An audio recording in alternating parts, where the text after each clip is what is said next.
Baka mga native.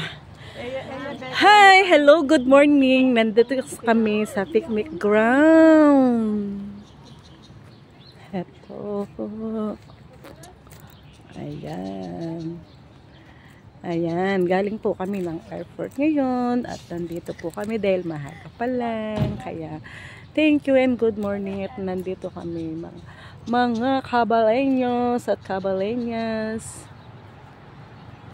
Good morning, world. Dito po kami. Ayan. Yan. Pagkatapos po namin nagsimba ay tumuloy po kami dito. At waiting pa namin yung ibang mga kasama namin. Si Apo at si Melia.